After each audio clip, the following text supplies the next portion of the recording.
My daughter hadn't visited for an entire month. I decided to go see her myself, taking the spare key. When I walked in, I heard a faint scraping sound, coming from the attic.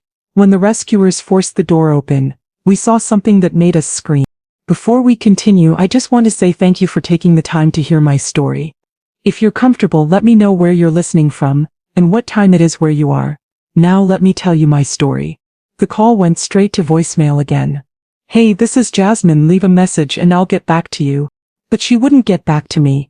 She hadn't gotten back to me in a month. I sat in my living room in Decatur, Georgia, staring at my phone, trying to remember the last time I'd actually spoken to my daughter. 4 weeks ago, maybe 5. Jasmine usually called every few days.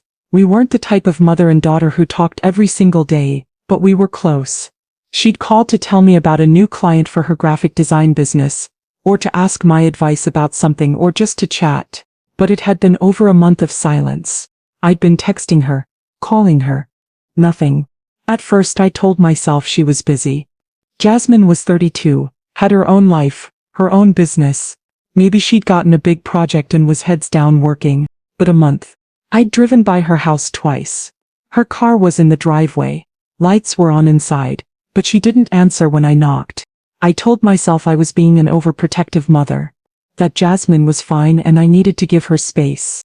But that morning, something in my gut told me to stop waiting.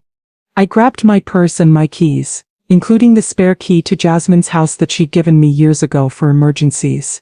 I drove the 15 minutes from my house to hers, a small ranch-style home in a quiet suburban neighborhood near Stone Mountain. It was 10 a.m. on a Tuesday. Jasmine worked from home, so she should be there. Her silver Honda was in the driveway. Good sign. I knocked on the front door. Jasmine? Baby, it's Mom. Are you home? No answer. I knocked again. Louder. Jasmine. Nothing. I pulled out the spare key, hands shaking slightly. Was I overstepping? Should I be doing this? But my gut was screaming at me that something was wrong. I unlocked the door and pushed it open. Jasmine, I'm coming in, honey. I was worried about you. The house was dim, curtains drawn, only a little sunlight coming through. It smelled stale, like it hadn't been aired out in weeks. I walked into the living room. It was messy, not like Jasmine at all. She was organized, neat, but there were dishes on the coffee table, mail piled up, a blanket thrown across the couch. Jasmine. I walked through the house, kitchen, dirty dishes in the sink, trash that needed to be taken out, bathroom, towels on the floor, bedroom, unmade bed, clothes scattered. But no Jasmine. Her laptop was on the desk in the corner of the living room, closed. Her phone wasn't anywhere I could see. Where was she? I stood in the middle of her living room trying to think. Her car was here. Her stuff was here. But where was she? That's when I heard it. A faint sound from above. Scraping, like something being dragged across wood. I looked up at the ceiling, the attic. Jasmine, I called out. Are you up there? The scraping got louder. More frantic. And then I heard it. Weak, hoarse, barely audible. Help. My blood ran cold. I ran to the hallway where the attic access was, a pull-down ladder in the ceiling. I grabbed the cord and pulled the ladder unfolded. But when I tried to climb up, the attic door wouldn't open. There was a padlock on it, a heavy-duty padlock on the outside of the attic door. Someone had locked the attic from the outside. Jasmine, baby, are you up there? Can you hear me? Mom? The voice was so weak I could barely hear it. But it was her. It was Jasmine. I'm getting help, baby. Hold on. I pulled out my phone and dialed 911 with shaking hands. 911, what's your emergency? My daughter, she's locked in the attic. I can hear her but I can't get to her. The door is padlocked from the outside. I need help immediately. What's the address? Ma'am? I gave them Jasmine's address, barely able to speak through my panic. We're dispatching fire rescue and police now. Stay on the line with me. I stood at the bottom of the attic ladder, talking up to Jasmine. Baby, help is coming. Just hold on. Can you tell me what happened? No response. Just that weak scraping sound. Jasmine. Mom, he said. You deserved this. What? Who said that? Jasmine, who did this to you? But she didn't answer. I could hear her crying softly and the sound broke my heart into pieces. The fire trucks and police cars arrived within 8 minutes. The longest 8 minutes of my life. I met them at the door. pointing frantically. She's in the attic. She's locked in. I can hear her but I can't get to her. 4 firefighters grabbed tools and went straight to the attic. 2 police officers stayed with me. Ma'am, what's your name? Gloria Thompson. That's my daughter Jasmine up there. Someone locked her in. I don't know who. I don't know why. The firefighters worked on the padlock with bolt cutters. It took 3 tries before it snapped. They pushed open the attic door. And then I heard one of them say, "Oh my God. Get the paramedics up here now." I tried to climb the ladder but a police officer held me back. "Mom, let them work. The paramedics need space. That's my daughter. I need to see her." "I understand, but you need to let them help her first." 2 paramedics rushed past me with equipment. I could hear urgent voices from the attic. "She's severely dehydrated, malnourished, pulses weak. We need to get her out of here now." "Ma'am, there's a chain. She's chained to the beam." "Get it off. Use the bolt cutters." I stood at the bottom of the ladder crying, praying, begging God to let my baby be okay. They brought her down 5 minutes later on a stretcher. I barely recognized her.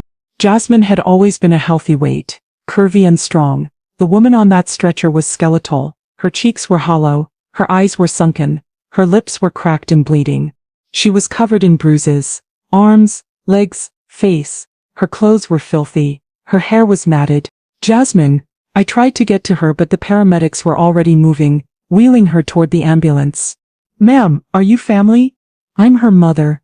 You can ride with us." I climbed into the ambulance. They had IVs going into both of Jasmine's arms, an oxygen mask on her face, monitors beeping. One of the paramedics was speaking urgently into a radio.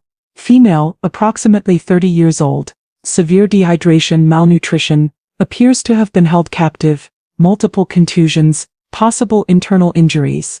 ETA to Grady Memorial, 5 minutes. Jasmine's eyes fluttered open. She saw me and tried to speak.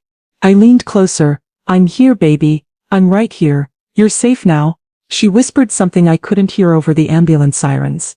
I put my ear right next to her mouth. He said, "You deserved this for what you did to his family." Then she passed out. I sat in the ICU waiting room at Grady Memorial Hospital for 6 hours before a doctor finally came out. "Mrs. Thompson." I jumped up. "Yes. How is she? Is she okay?" "Your daughter is stable but critical. She's severely dehydrated and malnourished. We estimate she lost approximately 40 pounds. She has multiple contusions, some infected wounds, and signs of prolonged physical restraint. She was also suffering from the early stages of kidney failure due to dehydration. I felt like I might throw up. Will she be okay? We're treating her aggressively with fluids and nutrients. She's young and otherwise healthy, which is in her favor. But she was very close to dying, Mrs. Thompson. Another few days, and we might not have been able to save her. Can I see her? She's sedated right now. We need to stabilize her before allowing visitors. But you can see her in a few hours." The doctor left and I collapsed back into the chair. Another few days and we might not have been able to save her. If I hadn't gone to her house today, if I'd waited 1 more day, 2 more days, I would have lost my daughter. Who did this? And what did Jasmine mean? He said you deserved this for what you did to his family. A police detective came into the waiting room, a woman, maybe 40 with kind eyes. "Mrs. Thompson, I'm Detective Sarah Chen, Atlanta Police Department, Major Crimes. I'm investigating what happened to your daughter. Do you have a few minutes to talk?" "Of course. Anything. I'll tell you anything that helps." We sat down and she pulled out a notebook. "Can you tell me about your daughter? Does she have a boyfriend, husband, anyone who might have had access to her house?" "She's not married. She was single last time we talked. She's a freelance graphic designer, works from home. She's usually really good about staying in touch, but I haven't heard from her in over a month. That's why I went to check on her today. Has she mentioned anyone new in her life? Anyone who made her uncomfortable?" "No, nothing like that. Jasmine would have told me if something was wrong. We're close. At least, I thought we were close." Detective Chen wrote something down. "Mrs. Thompson, we found evidence that someone was living in your daughter's house. Men's clothing, toiletries, food delivery receipts addressed to J. Martinez. Does that name mean anything to you?"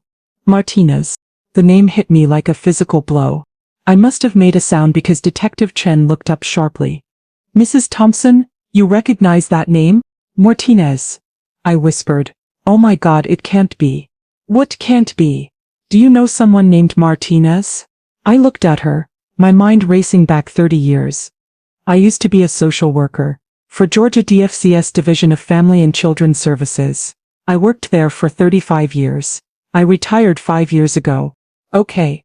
In 1994, I handled a case, a family named Martinez. Carlos and Elena Martinez, 3 children, boys, ages 3, 5 and 7. I removed those children from the home due to documented abuse. Detective Chen was writing quickly now. What kind of abuse? Physical. Carlos was beating them. Badly. We had medical reports, photographs, witness statements. Elena was using drugs, neglecting the children. It was a clear-cut case. I removed the children and they went into foster care. What happened to the parents? Carlos went to prison for child abuse. Elena lost custody permanently. I don't know what happened to them after that. I had hundreds of cases over 35 years. I can't track every family. And the children? They went into the foster care system. I tried to keep the siblings together, but the system doesn't always work the way it should. Detective Chen looked at me carefully. Mrs. Thompson, is it possible that one of those children, now an adult, might hold a grudge against you? But that was 30 years ago. They were so young. The youngest was only 3 years old. Trauma at that age can last a lifetime, especially if the foster care experience was negative. I thought about what Jasmine had said. He said you deserved this for what you did to his family. Oh my God, one of the Martinez boys did this. He locked my daughter in an attic to punish me. We're going to investigate this thoroughly. I need you to get me any records you have from that case. Names, dates, where the children were placed. And Mrs. Thompson, if this person targeted your daughter to get to you, you might be in danger as well. I'll get you everything I have. I kept copies of my most significant cases when I retired. The Martinez case was one of them. Detective Chen gave me her card. Call me as soon as you have those files, and in the meantime I'm going to have patrol units increase presence around your home and this hospital, just as a precaution. She left and I sat there, my mind reeling. The Martinez case. I remembered it vividly now that the name had triggered the memory. Carlos Martinez had been a monster. The things he'd done to those little boys, beating them with belts, burning them with cigarettes, locking them in closets for hours. I'd seen the photographs, the medical reports, the bruises, the burns, the terror in those children's eyes. Removing them had been the right thing to do. I'd saved their lives. But I also remembered Carlos Martinez's face when the judge terminated his parental rights. He'd looked directly at me and said, "You destroyed my family. I'll destroy yours. Someday, when you least expect it." I dismissed it as an empty threat from a violent man who was losing control. But 30 years later, one of his sons had made good on that threat. 3 days later, Jasmine woke up. I was at her bedside when her eyes fluttered open. "Mom? I'm here, baby. I'm right here." She started crying immediately. "I'm sorry. I'm so sorry. You have nothing to be sorry for. None of this is your fault. I was so stupid. I let him into my life, into my home. I didn't see it coming." "See what coming?" "Jasmine, who did this to you?" She took a shaky breath. "His name is Diego Martinez. At least that's his real name. I knew him as Jason Miller." I felt my chest tighten. "Tell me everything." Jasmine's story came out in pieces over the next hour. 6 months ago, she'd matched with Jason Miller on a dating app. He was handsome, charming, attentive. They talked for weeks before meeting in person. Their first date was perfect. He was funny, interesting, seemed genuinely interested in her life and her work. They dated for 2 months. He was the perfect boyfriend, bringing her flowers, taking her to nice restaurants, remembering little details she mentioned. 4 months ago, he asked if he could move in with her. His lease was ending, he said, and he'd been thinking about how much he enjoyed spending time with her. Jasmine had hesitated, but he'd been so sweet, so caring. She'd said yes. The first month was wonderful. He cooked dinner. He helped around the house. He worked from his laptop during the day. He'd said he was a freelance web developer. Then things started to change. He became controlling, checking her phone, asking where she was going, who she was meeting, getting jealous if she mentioned male clients. He isolated her from her friends. "They don't understand us. They're bad influences. You don't need them." Jasmine noticed but told herself it was just him being protective, that he loved her and was worried about losing her. She should have seen the red flags. She knew that now, but she'd been in love or thought she was, and she'd made excuses for behavior that should have sent her running. 3 weeks ago everything exploded. They'd been having dinner when he suddenly said, "My real name isn't Jason Miller. It's Diego Martinez." Jasmine had been confused. "What? Why would you lie about your name?" "Because if I'd told you my real name, you would have looked me up. Seen my record, never given me a chance." "Record? What record?" That's when he told her. "Your mother destroyed my family 30 years ago. She took me and my brothers away from our parents and threw us into foster care. We were split up, abused, traumatized. My father died in prison hating her. My mother died alone from an overdose. And Gloria Thompson went home to her perfect life. Her perfect daughter, never thinking about the lives she destroyed." Jasmine had been frozen in shock. "What are you talking about? Your mother was a social worker. In 1994 she removed me from my home. I was 3 years old. I had 2 older brothers. She put us in foster care and we went through hell. 7 different homes, 3 of them where we were abused worse than anything our parents did. My brothers and I were separated. I didn't see them for 10 years. If you were being abused, I wasn't being abused," Diego had screamed. "We were a family, a poor family, a struggling family, but a family, and your mother ripped us apart." Jasmine had tried to reason with him. If the court removed you, there must have been evidence. That's when he'd grabbed her. He'd locked her in the attic that night. For 3 weeks he'd kept her there, chained to a support beam with just enough length to reach a bucket in the corner.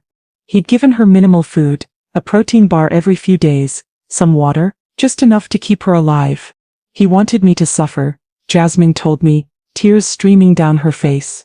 "He said it was what you deserved, to know that your daughter was in pain and you couldn't help her. He said you'd eventually come looking for me and find me like that, broken, barely alive. He wanted you to feel what he felt." "Where is he now?"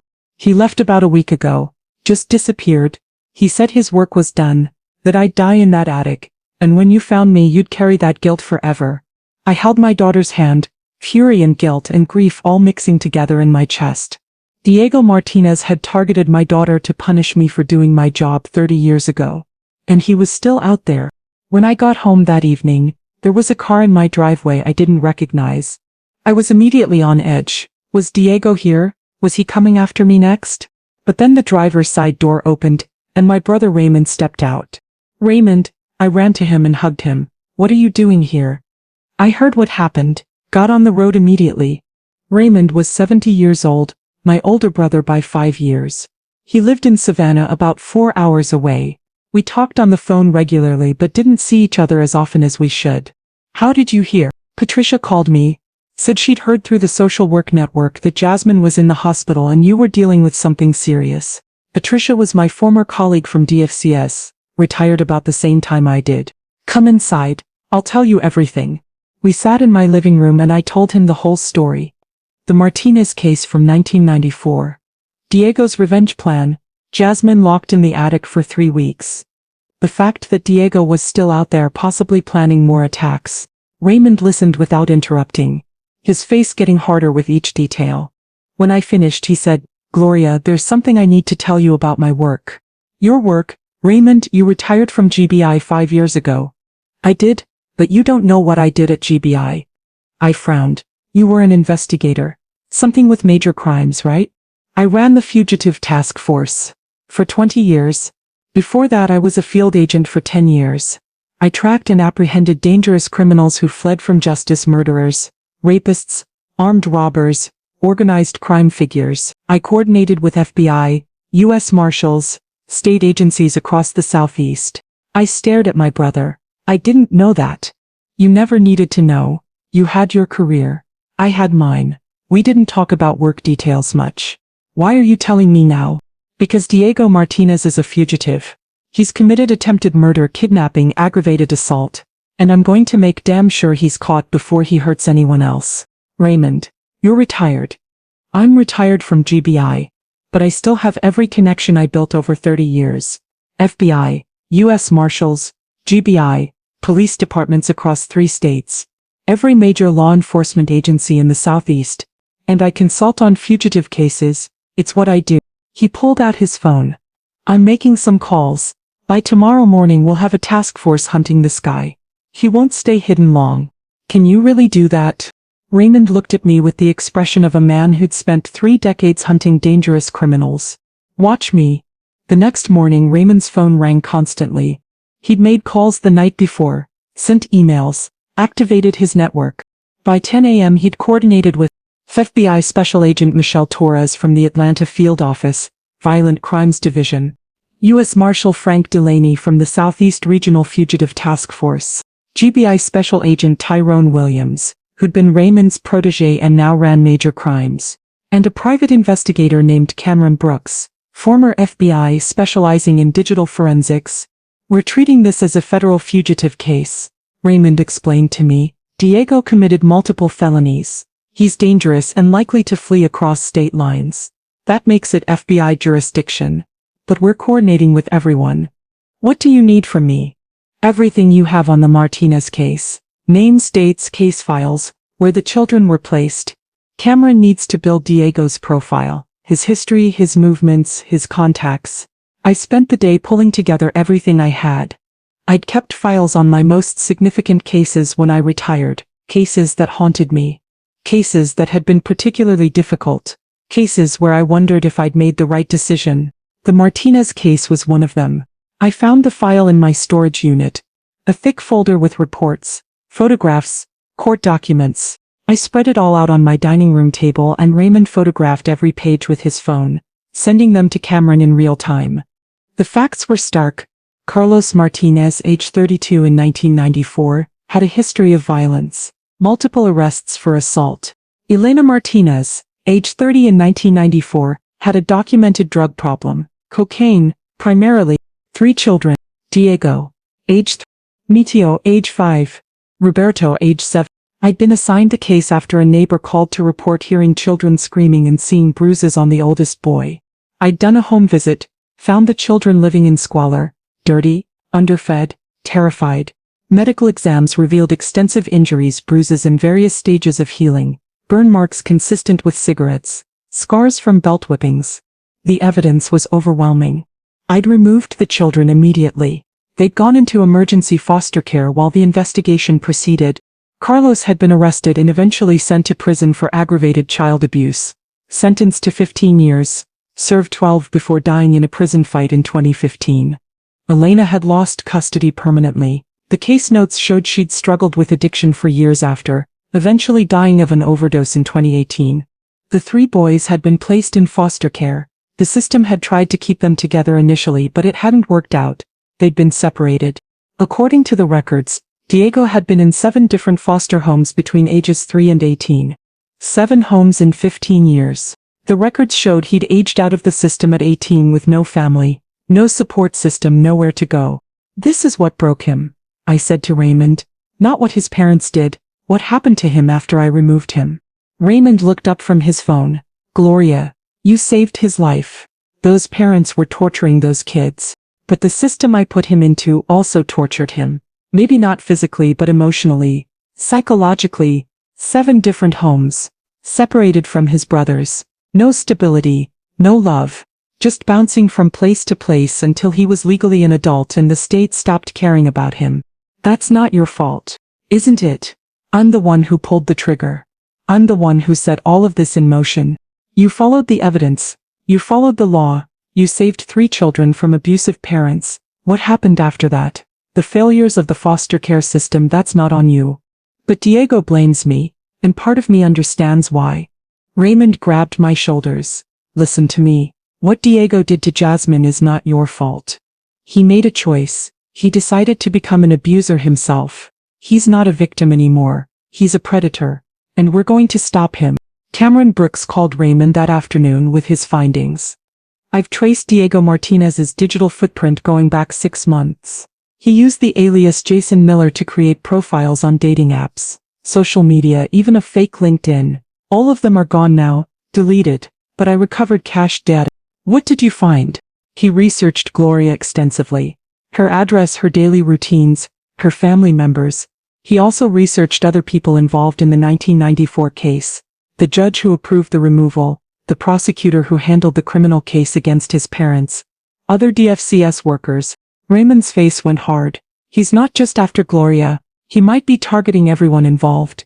That's my assessment. I've got a list of potential targets. We need to warn them and provide protection. Raymond coordinated with Detective Chen and the FBI. Within hours, protection details were assigned to Judge Martha Whitfield, now 78, retired, living in Marietta. She'd been the family court judge who'd approved the emergency removal of the Martinez children. Attorney David Ross, now 72, retired prosecutor who'd handled the criminal case against Carlos Martinez. Two other DFCS workers who'd been involved in the case, both now retired.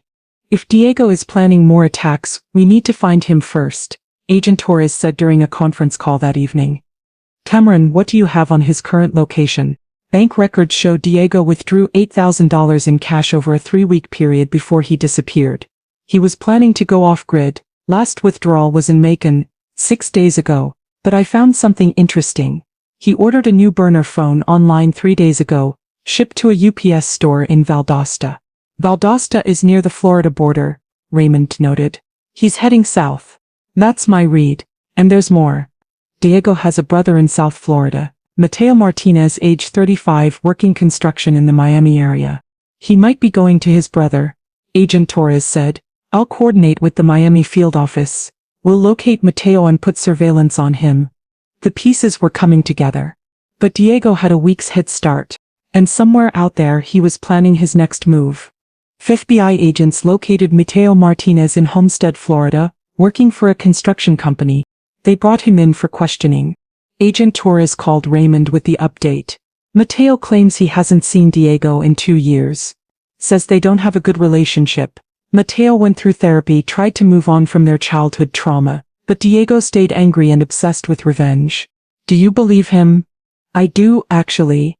Mateo seems genuine. He's built a life for himself, has a job, a girlfriend, pays his taxes. He's not interested in his brother's revenge crusade. What about the other brother? Roberto. Roberto Martinez is in Florida State Prison serving time for aggravated assault. We interviewed him yesterday.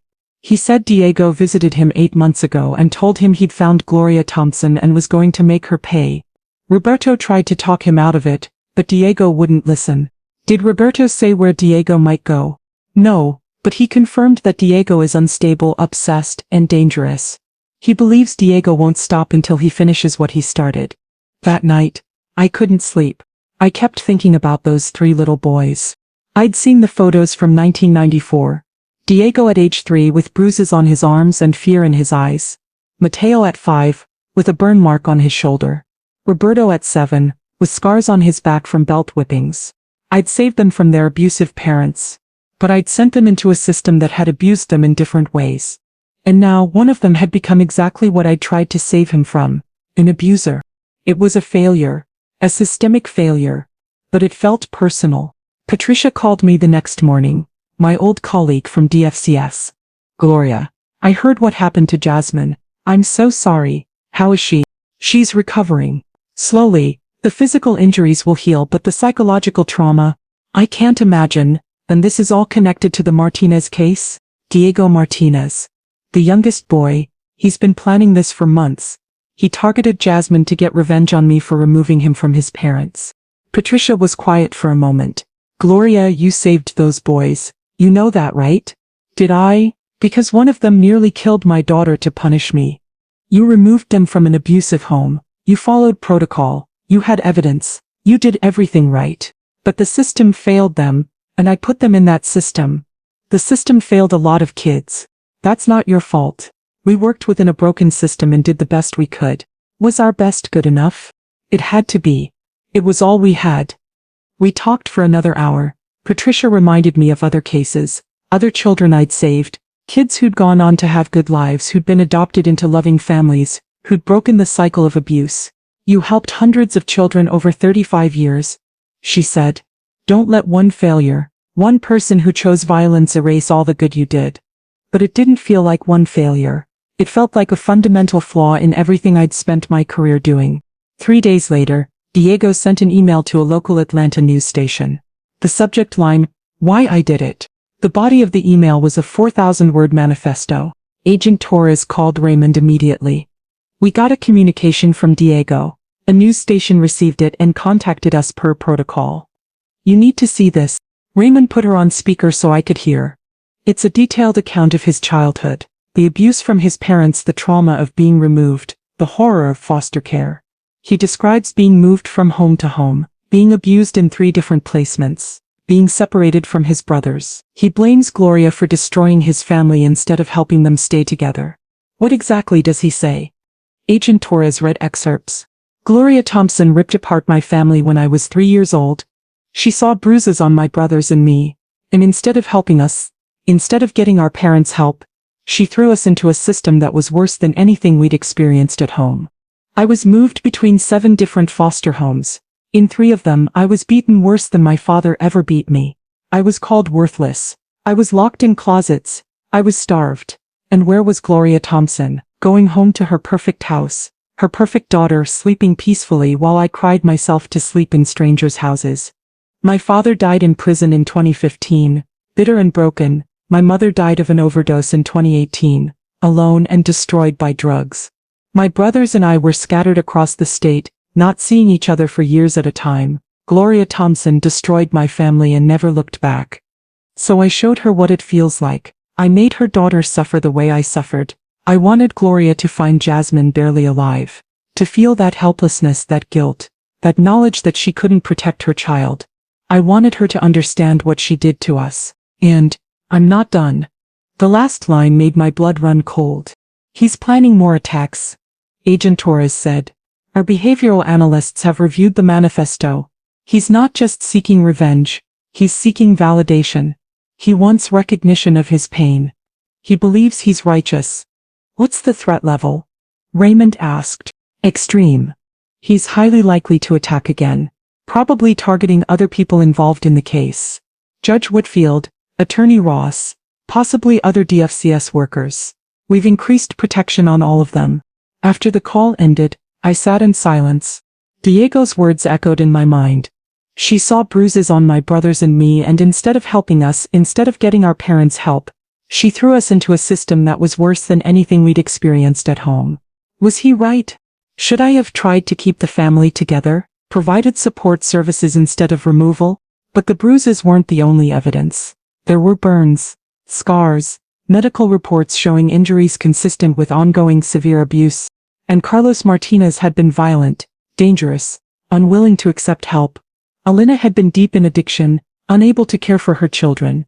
Keeping those boys in that home would have been sentencing them to continued abuse, possibly death. But sending them into foster care had sentenced them to a different kind of trauma. There were no good options, just less bad ones. And I'd chosen what I thought was the less bad option. But Diego didn't see it that way. He saw me as the villain who destroyed his life. And now he wanted to destroy mine. Raymond came up with a plan. Diego wants recognition. He wants Gloria to understand his pain. We use that. How? I asked. We set a trap. We leak to the media that you want to make a public statement about the Martinez case. That you've reflected on what happened and want to apologize. You want me to apologize to him? No. I want you to lure him out. He's obsessed with making you understand. If you offer to meet with him publicly, he might take the bait. Agent Torres was on the conference call. It's risky. If Diego shows up, we need to be ready to take him down without endangering civilians. We control the location, Raymond said. We choose a venue we can secure. We have undercover agents everywhere. Snipers on rooftops. Facial recognition cameras at every entrance. He shows up, we grab him. And if he doesn't show, then we still get media coverage. We get his face out there. Someone might recognize him, call in a tip. Either way, we advance the case. We set it up for 3 days later, a press conference at a downtown Atlanta hotel. Hotel management was briefed and cooperated fully with law enforcement. The day of the press conference, the hotel was swarming with undercover federal agents and police. You wouldn't know it unless you knew what to look for. They were dressed as hotel staff, guests, reporters, but they were everywhere. I stood at the podium in a conference room. Cameras pointed at me, reporters in the audience. I'd written a statement. Raymond and Agent Torres had reviewed it, made sure it struck the right tone, contrite enough to appeal to Diego's need for validation, but not admitting wrongdoing. I began speaking, my voice shaking slightly. My name is Gloria Thompson. 30 years ago I was a social worker for Georgia DFCS. I handled hundreds of cases involving children in danger. One of those cases was the Martinez family. I removed 3 young boys from their home due to documented physical abuse. It was one of the hardest decisions I've ever made. Those children were placed in foster care, and I understand now that their experiences in that system were traumatic. I want to speak directly to Diego Mateo and Roberto Martinez. I'm sorry for the pain you experienced after you left your parents' home. The foster care system failed you. You deserved better. Diego, if you're watching this, I want to meet with you. I want to talk. I want to understand your perspective. No police. No charges. Just you and me talking about what happened. It was a lie, of course. The room was full of law enforcement ready to arrest him the moment he appeared. But we needed him to believe it. Please contact me. Let's talk. Let's find some peace. I finished my statement and took no questions, left the podium quickly as planned. We waited. Agents monitored every camera angle. Facial recognition software scanned every person who entered or exited the hotel. Hours passed. Diego didn't show. He's too smart, Raymond said, frustrated. He knows it's a trap. But that night, another email arrived at the news station. From Diego. Nice try, Gloria. I'm not stupid enough to walk into a hotel surrounded by cops. But you're right about one thing. We should talk alone. I'll contact you soon, and this time there won't be any police to save you. The threat was clear. Diego was planning to come after me directly. Raymond immediately increased my security. Undercover agents stationed outside my house 24/7. Patrol cars driving by regularly. I wasn't allowed to go anywhere without protection. He's getting bolder, Agent Torres said. The manifesto, the email to the news station, the threat. He's escalating. When someone escalates like this, they usually act soon. How soon? Days. Maybe a week. We need to find him before he makes his move. Cameron Brooks had been working around the clock, tracking Diego's digital footprint. He called Raymond with an update. I found something. Diego's been using cryptocurrency to make purchases. He's trying to stay off the grid, but crypto transactions leave a trail. If you know where to look. He bought a burner phone like we knew. But he also bought a plane ticket. Where to? Atlanta. He flew from Miami to Atlanta 3 days ago using a fake ID. He's here, in the city. My blood ran cold. Diego was in Atlanta, close by, planning his attack. We need to tighten security on all potential targets, Agent Torres said. Gloria, you don't leave your house. We're putting agents inside your home, not just outside. That night, I had 2 federal agents sitting in my living room, one in the kitchen, one in my backyard. I was a prisoner in my own home, waiting for a man I'd tried to save 30 years ago to come and kill me. The attack came at 6 a.m. the next morning. I was asleep when I heard shouting outside. Freeze!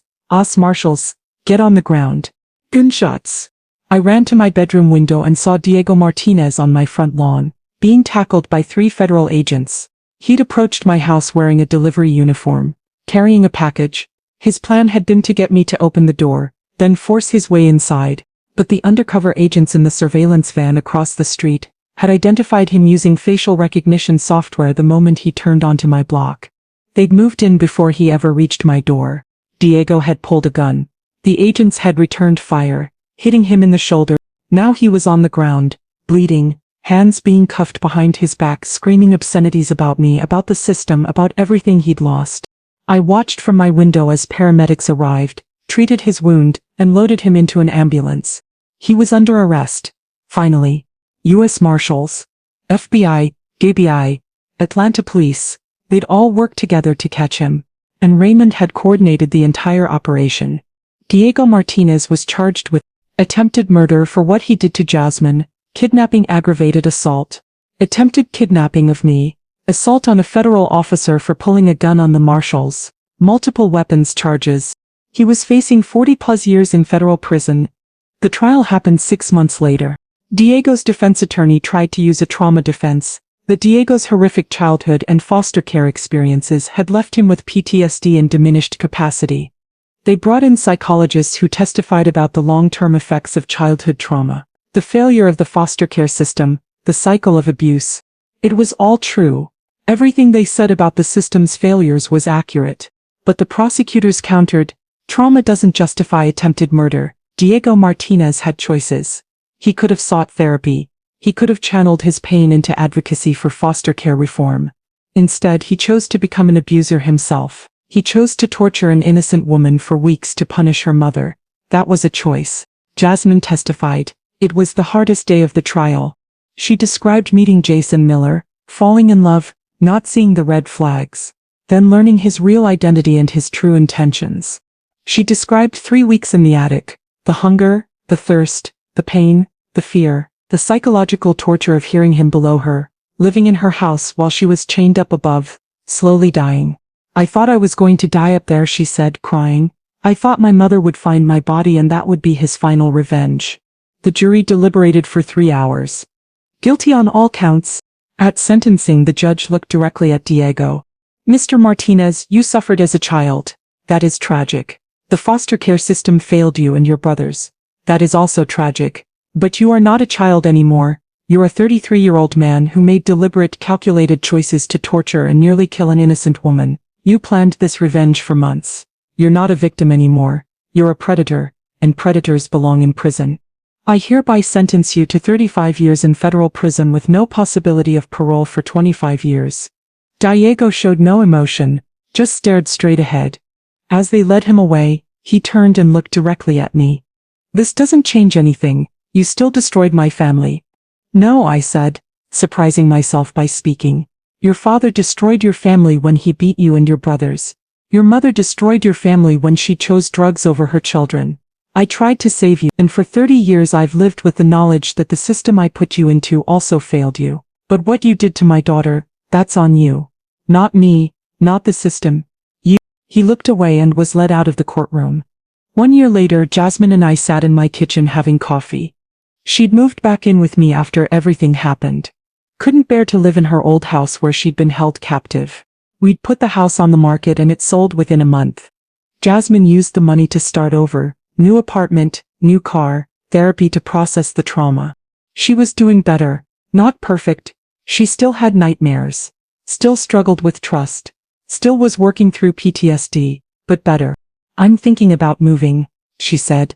Maybe to another city. Atlanta has too many memories. Where would you go? I don't know. Charlotte, maybe, or Nashville. Somewhere I can start fresh. I'd miss you, but I understand.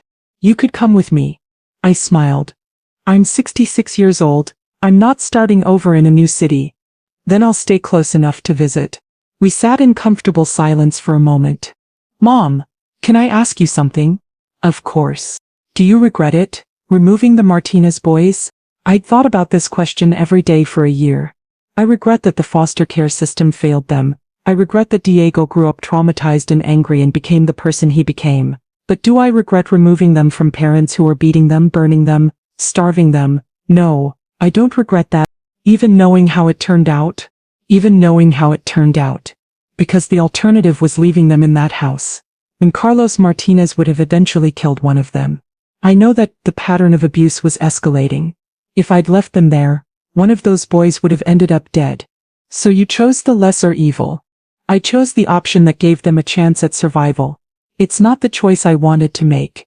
The choice I wanted was a perfect foster care system that provided loving homes and trauma-informed care, and kept siblings together. But that system didn't exist, so I made the choice I could make with the options I had. Jasmine nodded slowly. I'm starting to understand that, in therapy we talk a lot about how life isn't about perfect choices. It's about choosing the best option from a set of imperfect options. That's exactly what it is, especially in social work. There are no perfect solutions, just less bad ones. A few months later, I got an invitation to speak at a state legislative hearing about foster care reform.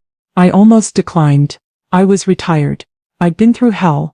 I just wanted to live quietly and heal. But Raymond convinced me to do it. You have a story to tell, a perspective that matters. Use it. So I went to the state capitol and testified before a legislative committee reviewing foster care funding and regulations. I told them about the Martinez case, anonymously to protect the family's privacy, but with all the relevant details. In 1994, I removed 3 young boys from an abusive home. I followed protocol. I had evidence. The children's lives were in danger. I made the right call. But the system I placed them into also traumatized them. They were moved from home to home. They were separated from each other. They were abused in some placements. They aged out with no support, no family, no resources. One of those boys, now a man, nearly killed my daughter last year to get revenge on me for what I did to him 30 years ago. The committee members shifted uncomfortably.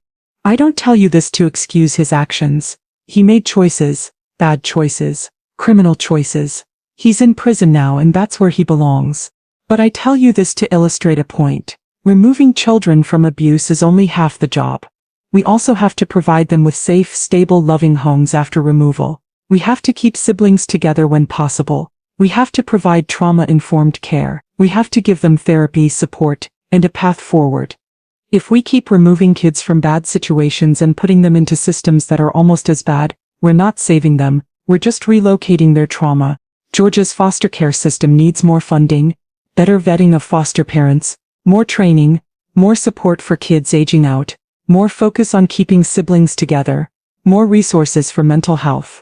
Because if we don't fix these problems, we'll keep creating more Diegos, more traumatized kids who grow into traumatized adults who perpetuate cycles of violence.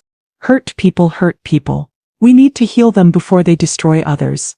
The committee asked questions. Some were defensive, protective of the current system. Others were genuinely interested in reform.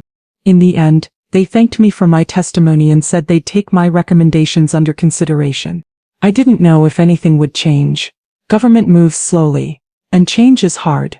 But I'd said what I needed to say. After the hearing, a young woman approached me in the hallway. "Ms. Thompson, I'm Emily. I'm a social worker with DFCS. I wanted to thank you for your testimony." "You're welcome. How long have you been doing this work?" 3 years, and I'm already burning out. I have cases like the one you described, kids in danger, nowhere good to send them. The system is still broken. I know, I'm sorry, it was broken when I started in 1985 and it's still broken now. How did you do it for 35 years? I thought about it. I focused on the kids I could help.